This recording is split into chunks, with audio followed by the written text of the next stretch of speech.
ahora seguimos dando la vuelta.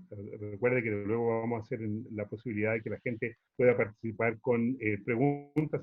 Ahora, nuevamente, a escuchar a Diego. La segunda pregunta es, ¿qué hay de Canadá en el relato? Sí. En lo que escribo. De 20 años a esta parte, prácticamente todo. Yo escribo en general contextual. Digamos, mucho de lo que escribo tiene que ver con cosas que observo. Y lo que observo en general está en tiempo presente. A veces voy a buscar cosas a la memoria o traigo cosas de la memoria y las meto en relatos de ahora, pero yo escribo con el mundo que me rodea. De hecho, algunos de ustedes son personajes en algunos de mis cuentos, y ensayos y todo. Ustedes a veces se meten en su cuento. Hay historias mías que contienen a otros escritores de Montreal, bueno, contienen obviamente lugares de Montreal, contienen escritores de Ottawa, contienen un poco de mi vida laboral, desventuras en el trabajo, digamos, sinsabores en la política. Yo trabajo en política medioambiental, trabajé en periodismo, en sindicalismo, en fin, muchas de esas que podrían entrar en categoría de causas perdidas, que yo creo que no lo son, pero que suelen tener, digamos, provocar una serie de accidentes y de infortunios que son fácilmente, digamos, traducibles o transformables en ficción. Así que todo, digamos, todo Canadá y toda mi experiencia en Canadá, como yo la percibo con mis sentidos, está en mis relatos. Mis amistades, mis amigos y mis enemigos suelen estar en los relatos, a veces disfrazados y a veces no. Yo soy una persona a la que le gusta el formato corto. La mayoría de mis cuentos, de lo que escribí en los últimos 20 años, tiene entre 600 y 5.000 palabras. Es muy raro que vaya más allá de 5.000 palabras. El microrrelato es un género en el que no me había probado y me parece un género dificilísimo. Y sobre todo para meter a Canadá ahí, que es tan gigante e inabarcable en unas pocas palabras. No digo que sea imposible, traté de hacerlo con este microrrelato, pero es un desafío porque en general, y lo dije en la charla anterior, mi miedo es no ser entendido. Yo no busco tanto el poder de la metáfora, sino una experiencia que parezca completa, aunque no lo sea, pero una experiencia que uno tenga la impresión de haber cerrado un ciclo de sentido, una unidad semántica, si se quiere. Entonces, cuando escribo cosas muy cortas, inmediatamente las pruebo en lectores al azar para estar seguro de que alguien entendió, quizás no exactamente lo que yo quise decir, pero algo cercano, digamos y sobre todo que el acto de comprensión haya terminado en el punto final o en la última palabra del cuento. Pero Canadá ahí entra muy fragmentado ahí, y metido un poco a la fuerza. Pero sí, está en todo lo que escribo. Muchas gracias, Diego. Muy interesante. Y les digo brevemente que Diego es, sí, escritor y militante ecologista de origen argentino, radicado en Montreal hace 20 años. Ha publicado cuentos y ensayos en español y en francés con las editoriales Lugar Común y La Presse. Desde el 2007 es miembro del colectivo literario The Apostles Review, dedicado a la publicación y promoción de la literatura hispano-quebequense e hispano-canadiense. Eso es lo que estaba en deuda, Diego. Lo leí igual. Bueno, vamos a pasar entonces a Luciana, que también tiene alguna otra cosa en el tintero.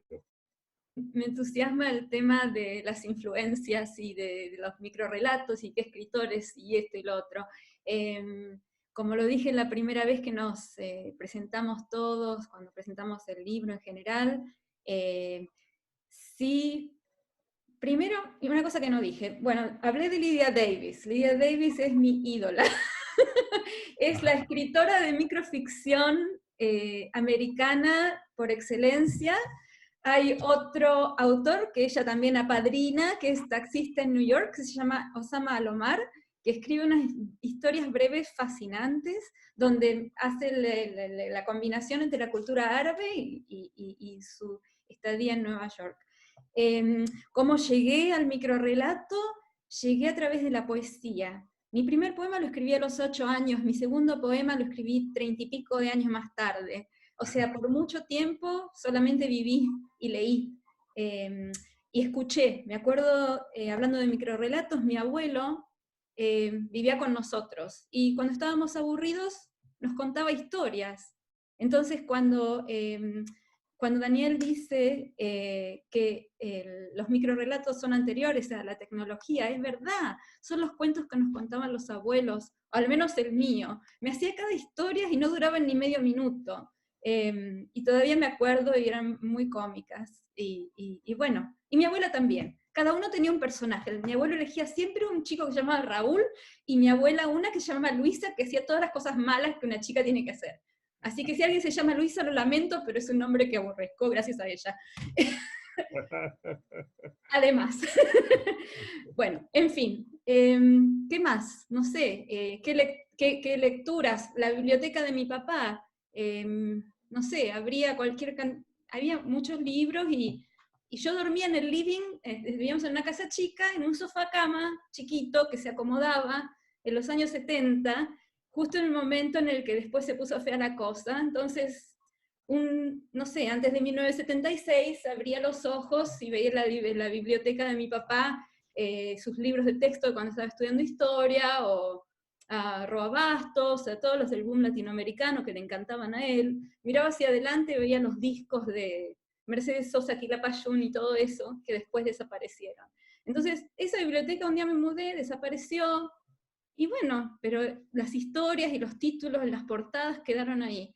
Después, como historiadora de arte, bueno, soy muy visual, entonces también todo lo que veo lo registro, y a veces no hace falta decir con muchas palabras las cosas que uno ve y cómo las ve. Y de ahí vienen los microrrelatos, y ya está.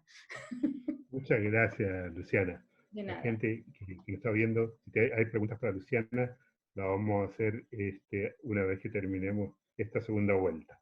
Voy a dejar con ustedes, o se queda con nosotros ahora, una vez más, Marcelo Donato.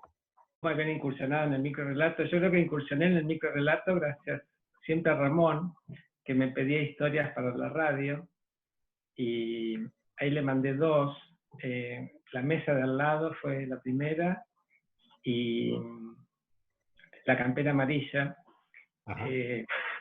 La campera naranja. Era naranja. Era naranja, sí, sí, sí. Y las 2 son 2 historias muy canadienses, y este relato yo también creo que es muy canadiense. Y bueno, escuchando a Diego, creo que yo también. Yo empecé a escribir, escribiendo una biografía en la que contaba la historia de muchos personajes. Después, en la segunda, el libro que trabajé, que está por publicar, El telón de Picasso, parto de la primera parte es completamente académica, digamos, una investigación sobre el origen del telón que Picasso pintó para París en 1917, y a partir de la mitad del libro empiezo a ficcionalizar, y el telón estuvo en Argentina, fue para una exposición en 1939 en el Museo Nacional de Bellas Artes, y un coleccionista argentino lo compró. Entonces, este coleccionista es un personaje que estaba medio en el olvido, escribió 4 libros, se llama Arturo Jacinto Álvarez, no sé si alguno de ustedes lo conoce. Y bueno, yo creé, a partir de los libros que él escribió y los libros en los que él aparece como un personaje ficcionalizado, en libros de Mujica Lainez, hay 3 o 4 libros en los que él aparece como un personaje de la ficción, y creé la vida de este personaje basándome en ciertos datos reales, y en otros que fui creando. Y sigo ya que este cuento es el 11, y estoy escribiendo ahora otra cosa que se llama Menos de 13, y ahí también aparecen personajes mi infancia, de mi vida. Algunos, no sé si algunos están por ahí, pero creo que sí, ficcionalizados. Sí. Me parece un juego muy lindo, que también hice en el 11, ¿no? Donde hay una historia que en realidad nunca sucedió. Ficción. Marcelo, muchísimas gracias.